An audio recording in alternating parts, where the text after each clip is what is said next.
नमस्कार। आकाशवाणी से प्रस्तुत है समाचार संध्या।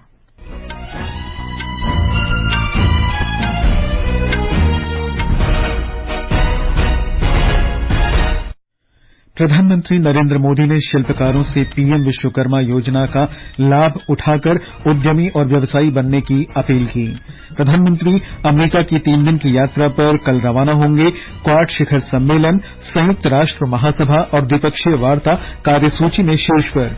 स्वास्थ्य मंत्री जगत प्रकाश नड्डा ने कहा, एनडीए सरकार देश में कार्यकुशलता, जवाबदेही और अंतिम छोर तक पहुंचने की राजनीति लेकर आई है। रेल मंत्री अश्विनी वैष्णव ने नई दिल्ली से भारत नेपाल मैत्री यात्रा पर्यटन रेलगाड़ी को रवाना किया। श्रीलंका में राष्ट्रपति चुनाव के लिए मतदान कल। मजबूत वैश्विक संकेतों के बीच सेंसेक्स और निफ्टी अब तक के उच्चतम स्तर पर पहुंचे और चेन्नई क्रिकेट टेस्ट मैच के दूसरे दिन भारत ने बांग्लादेश पर 308 रन की बढ़त बनाई। समाचार संध्या के साथ मैं निखिल कुमार। प्रधानमंत्री नरेंद्र मोदी ने शिल्पकारों से प्रधानमंत्री विश्वकर्मा योजना का लाभ उठाकर उद्यमी और व्यापारी बनने की अपील की है। उन्होंने महाराष्ट्र के वर्धा में प्रधानमंत्री विश्वकर्मा योजना की वर्षगांठ के अवसर पर ये बात कही। विश्वकर्मा समाज इन पारंपरिक कार्यों में लगे लोग केवल कारीगर बनकर न रह जाए, बल्कि मैं चाहता हूं वो उद्यमी बने, व्यवसायी बने। इसके लिए हमने विश्वकर्मा भाई बहनों के काम को एमएसएमई का दर्जा दिया है। 1 डिस्ट्रिक्ट 1 प्रोडक्ट और एकता मॉल जैसे प्रयासों के जरिए पारंपरिक उत्पादों की मार्केटिंग की जा रही है। हमारा लक्ष्य है ये लोग अपने बिजनेस को आगे बढ़ाएं, ये लोग बड़ी बड़ी कंपनियों की सप्लाई चेन का हिस्सा बने। श्री मोदी ने कहा कि विश्वकर्मा योजना देश को विकसित राष्ट्र बनाने के लिए परंपरागत कौशल को बढ़ावा देने की महत्वपूर्ण पहल है।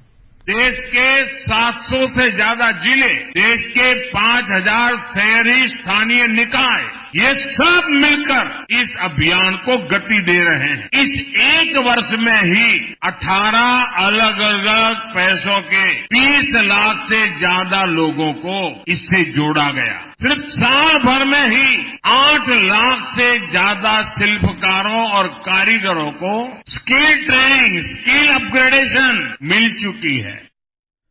प्रधानमंत्री ने आज महाराष्ट्र सरकार की 2 योजनाओं और प्रधानमंत्री मित्र वस्त्र पार्क का भी शिलान्यास किया। प्रधानमंत्री कल से 3 दिन की यात्रा पर अमेरिका जा रहे हैं। आइए प्रधानमंत्री नरेंद्र मोदी की इस यात्रा के बारे में और जानकारी लेते हैं न्यूयॉर्क में मौजूद हमारी संवाददाता हिमानी राणा से। हिमानी, प्रधानमंत्री अपनी यात्रा के पहले दिन वेलिंगटन, डेलावेयर में क्वाड देशों के नेताओं के शिखर सम्मेलन में शामिल होंगे, तो इस सम्मेलन के अपेक्षित परिणाम क्या हो सकते हैं? निखिल, इस बार क्वाड लीडर शिखर सम्मेलन राष्ट्रपति बाइडेन द्वारा अपने होम टाउन वेलिंगटन में आयोजित किया जा रहा है। सम्मेलन में जियो पॉलिटिकल और सुरक्षा के मुद्दों के अलावा प्रौद्योगिकी, बुनियादी ढांचे और जलवायु परिवर्तन जैसे क्षेत्रों में सहयोग बढ़ाने पर कदम उठाए जाएंगे। शिखर सम्मेलन के एंड में लीडर्स डिक्लेरेशन भी जारी होने की उम्मीद है। इस बार क्वाड शिखर सम्मेलन के मौके पर एक बहुत ही खास कार्यक्रम कैंसर मूनशॉट इवेंट का भी लॉन्च होगा। निखिल जी, न्यूयॉर्क में प्रधानमंत्री नरेंद्र मोदी के प्रमुख अमेरिकी कंपनियों के मुख्य कार्यकारी अधिकारियों से भी मुलाकात करने की उम्मीद है। तो हिमानी, इस दौरान किन क्षेत्रों पर चर्चा हो सकती है?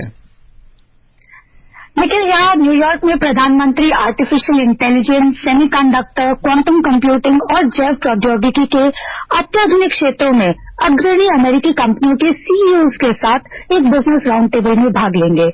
इन क्षेत्रों में हुए नवाचारों की समीक्षा की जाएगी और इस क्षेत्र में भारत की विकास यात्रा पर प्रकाश डाला जाएगा। भारत में सहयोग और निवेश के अवसरों पर भी ध्यान केंद्रित किया जाएगा। निखिल जी, इस जानकारी के लिए आपका धन्यवाद हिमानी। ये समाचार हमारी वेबसाइट www.newsonair.gov.in और हमारे news on AIR mobile app पर भी उपलब्ध हैं। छोटे किसानों की शक्ति, कोऑपरेटिव की शक्ति और भारतीय नस्लीय पशुओं की शक्ति मिलकर एक अलग ही ताकत बनती है। इस ताकत को बढ़ाने और डेयरी के विकास में जुटे पशुपालकों, तकनीशियनों व डेयरी सहकारी समितियों को प्रोत्साहित करने के उद्देश्य से पशुपालन एवं डेयरी विभाग दे रहा है राष्ट्रीय गोपाल रत्न अवार्ड, जिसमें इस बार से पूर्वोत्तर क्षेत्र को भी शामिल किया जा रहा है। आवेदन के लिए awards.gov.in पर जाएं या अपने नजदीकी कॉमन सर्विस सेंटर, पशु चिकित्सालय या पशुपालन और डेयरी विभाग से संपर्क करें। आवेदन 30 सितंबर 2024 तक। समाचार संध्या में आपका फिर स्वागत है। स्वास्थ्य मंत्री जगत प्रकाश नड्डा ने कहा है कि एनडीए सरकार देश में कार्य कुशलता, जवाबदेही और अंतिम छोर तक पहुंचने की राजनीति लेकर आई है। अपने मंत्रालय की 100 दिनों की उपलब्धियों के बारे में उन्होंने कहा कि सरकार ने आयुष्मान भारत प्रधानमंत्री जन आरोग्य योजना का विस्तार करने का महत्वपूर्ण निर्णय लिया है। इसमें 70 वर्ष और उससे अधिक आयु के सभी व्यक्तियों को शामिल किया गया है। उन्होंने बताया कि विस्तारित योजना अगले महीने लागू की जाएगी।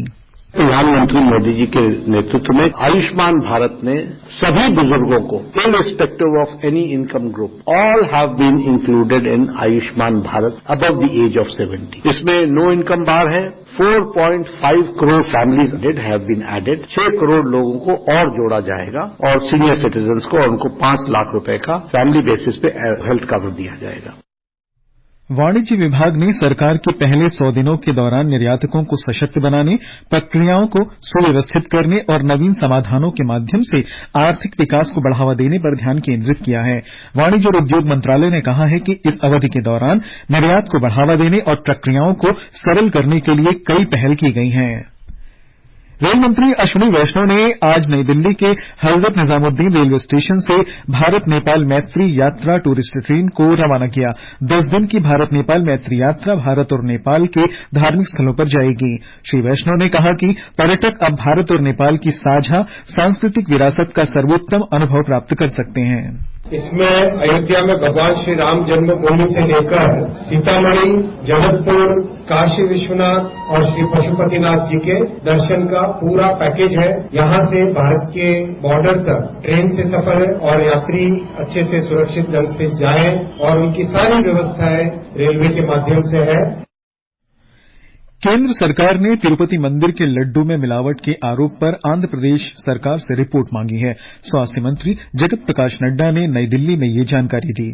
तो जैसे ये खबर मुझे मिली, मैंने चंद्रबाबू नायडू जी से बात की, उनसे मैंने डिटेल उसकी ली है और मैंने उनको कहा है कि आप तुरंत एक जो आपके पास अवेलेबल रिपोर्ट है वो रिपोर्ट आप मुझे भेज दें। उस रिपोर्ट को मैं एग्जामिन भी करूंगा, स्टेट रेगुलेटर से भी बातचीत करूंगा, उनका क्या कहना है उसको भी जानूंगा। जो रिपोर्ट है जिस सोर्स से आई है उस रिपोर्ट को पूरी तहकीकात करके उसके सारे पहलुओं को ध्यान में रख करके suitable action will be taken accordingly. खाद्य मंत्री प्रहलाद जोशी ने इस मामले में कहा कि मंदिर के लड्डुओं में जानवरों की चर्बी की मौजूदगी होना गंभीर मामला है। वहीं खाद्य प्रसंस्करण उद्योग मंत्री चिराग पासवान ने कहा कि खाद्य पदार्थों में मिलावट करने वाले किसी भी व्यक्ति को बख्शा नहीं जाएगा। राष्ट्रीय डेयरी विकास बोर्ड की प्रयोगशाला ने मंदिर के प्रसादम लड्डू के घी में जानवरों की चर्बी होने की पुष्टि की है। इस बीच तिरुमाला तिरुपति देवस्थानम मंदिर प्राधिकरण ने आपूर्तिकर्ता के साथ अनुबंध समाप्त कर उसे प्रतिबंधित कर दिया है। भारतीय जनता पार्टी के वरिष्ठ नेता और गृह मंत्री अमित शाह ने आज झारखंड में पार्टी के चुनाव प्रचार अभियान की शुरुआत की। उन्होंने साहिबगंज जिले में परिवर्तन यात्रा का भी शुभारंभ किया। श्री शाह ने एक जनसभा में कहा कि यदि राज्य में पार्टी की सरकार बनी तो 75 वर्ष और इससे अधिक आयु के लोगों को 10-10 लाख रुपए तक का निःशुल्क इलाज की सुविधा प्रदान की जाएगी। गिरिडीह में एक अन्य जनसभा में उन्होंने आरोप लगाया कि झारखंड सरकार वोट बैंक के लिए घुसपैठियों को बचा रही है। भाइयों बहनों, एक झारखंड सरकार बदल दो, मैं आपको वादा कर जाता हूं, एक एक घुसपैठिए को चुन चुन कर झारखंड के बाहर निकालने का हम काम करेंगे। हमारे ही प्रदेश में, हमारे ही संथाल में आदिवासियों की जगह एक घुसपैठियों की संख्या बढ़ रही है। हमें इसको रोकना पड़ेगा और ये केवल और केवल भारतीय जनता पार्टी कर सकती। इधर हरियाणा में चुनाव प्रचार तेज हो गया है। मुख्यमंत्री नायब सिंह सैनी ने आज शाहबाद में जन आशीर्वाद रैली को संबोधित किया। उन्होंने कहा कि भाजपा सरकार ने पिछले 10 वर्ष में कई ऐतिहासिक निर्णय लिए हैं। श्री सैनी ने कहा कि कम वर्षा के कारण सरकार ने किसानों को 2,000 रुपये प्रति एकड़ का मुआवजा देने का फैसला लिया है। कांग्रेस के वरिष्ठ नेता और पूर्व मुख्यमंत्री भूपेन्द्र हुड्डा ने भी रैलियों को संबोधित किया। आजाद समाज पार्टी प्रमुख चंद्रशेखर आजाद भी प्रचार कर रहे हैं। पश्चिम बंगाल में आरजीकर मेडिकल कॉलेज में पीजीटी डॉक्टर के साथ दुष्कर्म और हत्या के बाद अपनी 42 दिन की हड़ताल वापस लेने के बाद जूनियर डॉक्टरों ने आज कोलकाता में एक रैली में भाग लिया। राज्य के मेडिकल कॉलेजों में जूनियर डॉक्टर कल इमरजेंसी ड्यूटी के लिए वापस आएंगे। महाराष्ट्र में एक यात्री बस और ट्रक की टक्कर में 6 लोगों की मृत्यु हो गई और 23 अन्य घायल हो गए। यह दुर्घटना आज सुबह शाहपुर गांव के पास जालना वाडी गोदरी रोड पर हुई। ये समाचार आकाशवाणी से प्रसारित किए जा रहे हैं। ये आकाशवाणी है। श्रीलंका में राष्ट्रपति चुनाव के लिए कल मतदान होगा। वर्ष 2022 के आर्थिक संकट के बाद श्रीलंका में यह पहला चुनाव है। राष्ट्रपति चुनाव के लिए 38 प्रत्याशी मैदान में हैं। मुख्य मुकाबला वर्तमान राष्ट्रपति रानिल विक्रमसिंघे, विपक्ष के नेता साजिद प्रेमदासा और वामपंथी नेता अनुरा कुमारा दिसानायके के बीच है। मजबूत वैश्विक संकेतों के बीच सेंसेक्स और निफ्टी अब तक के उच्चतम स्तर पर पहुंच गए। ब्यौरा अमित गोयल से। बंबई शेयर बाजार का सेंसेक्स आज 1.6% की मजबूती से 1,359 अंक उछलकर नए सर्वोच्च स्तर 84,544 के स्तर पर बंद हुआ। नेशनल स्टॉक एक्सचेंज का निफ्टी भी 1.4% की बढ़त से 375 अंक बढ़कर नए रिकॉर्ड स्तर 25,790 के स्तर पर बंद हुआ। अंतर बैंकिंग विदेशी मुद्रा बाजार में डॉलर के मुकाबले रुपया 11 पैसे की मजबूती से 83 रुपये 57 पैसे प्रति डॉलर के स्तर पर रहा। इलेक्ट्रॉनिकी और सूचना प्रौद्योगिकी मंत्री अश्विनी वैष्णव ने कहा है कि सेमीकंडक्टर निर्माण कंपनी एनालॉग डिवाइसेस ने देश में सेमीकंडक्टर समाधान विकसित करने के लिए भारत सेमीकंडक्टर मिशन के साथ साझेदारी की है। श्री वैष्णव ने कहा कि जल्द ही कौशल विकास के लिए सेमीकंडक्टर एडवांस मैन्युफैक्चरिंग अपस्किलिंग के साथ एक समझौता ज्ञापन पर हस्ताक्षर किए जाएंगे। प्रसिद्ध मलयालम थिएटर और फिल्म हस्ती कवियूर पोन्नम्मा का आज शाम केरल में कोच्चि के एक निजी अस्पताल में निधन हो गया। वे 80 वर्ष की थीं। 6 दशकों से अधिक लंबे फिल्म और थिएटर करियर में कवियूर ने 400 से अधिक फिल्मों में अभिनय किया। मौसम विभाग ने देश के पूर्वी, पश्चिमी, पूर्वोत्तर और दक्षिण प्रायद्वीपीय हिस्सों में अगले 3 दिन के दौरान मूसलाधार वर्षा होने की संभावना व्यक्त की है। विभाग ने अंडमान निकोबार द्वीप समूह और तेलंगाना में तेज वर्षा का अनुमान व्यक्त किया है। मध्य महाराष्ट्र, कोंकण, गोवा, गुजरात और मराठवाड़ा में भी 25 सितंबर तक तेज बारिश का अनुमान है। 26 सितंबर तक ओडिशा, नागालैंड, मणिपुर, मिजोरम और त्रिपुरा में मूसलाधार बारिश होने के आसार हैं। चेन्नई में बांग्लादेश के साथ पहले क्रिकेट टेस्ट मैच के दूसरे दिन तक भारत ने दूसरी पारी में 3 विकेट पर 81 रन बना लिए थे। शुभमन गिल 33 और ऋषभ पंत 12 रन बनाकर क्रीज पर थे। मेजबान टीम को अब तक 308 रन की बढ़त मिल चुकी है। इससे पहले बांग्लादेश की टीम पहली पारी में 149 रन बनाकर आउट हो गई थी। जसप्रीत बुमराह ने सबसे अधिक 4, मोहम्मद सिराज, आकाशदीप और रविंद्र जडेजा ने 2-2 विकेट लिए। भारत ने पहली पारी में 376 रन बनाए थे। इंदिरा गांधी राष्ट्रीय कला केंद्र नई दिल्ली में 5वां नदी उत्सव 2024 आयोजित कर रहा है। इसका उद्देश्य संस्कृति, भूगोल, परंपराओं, शिल्प और आसपास के पारिस्थितिकी तंत्र पर नदियों के प्रभाव को उजागर करना है। इसमें यह भी दर्शाया जाएगा कि नदियों की पहचान करने और जीवनधारा को आकार देने में इनकी क्या भूमिका है। और अंत में मुख्य समाचार एक बार फिर। प्रधानमंत्री नरेंद्र मोदी ने शिल्पकारों से पीएम विश्वकर्मा योजना का लाभ उठाकर उद्यमी और व्यवसायी बनने की अपील की। प्रधानमंत्री अमेरिका की 3 दिन की यात्रा पर कल रवाना होंगे। क्वाड शिखर सम्मेलन, संयुक्त राष्ट्र महासभा और द्विपक्षीय वार्ता कार्यसूची में शीर्ष पर। स्वास्थ्य मंत्री जगत प्रकाश नड्डा ने कहा, एनडीए सरकार देश में कार्यकुशलता, जवाबदेही और अंतिम छोर तक पहुंचने की राजनीति लेकर आई है। रेल मंत्री अश्विनी वैष्णव ने नई दिल्ली से भारत नेपाल मैत्री यात्रा पर्यटन रेलगाड़ी को रवाना किया। श्रीलंका में राष्ट्रपति चुनाव के लिए मतदान कल।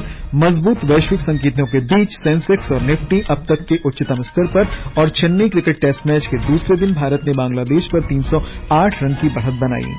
इसके साथ ही समाचार संध्या का ये अंक समाप्त हुआ। नमस्कार।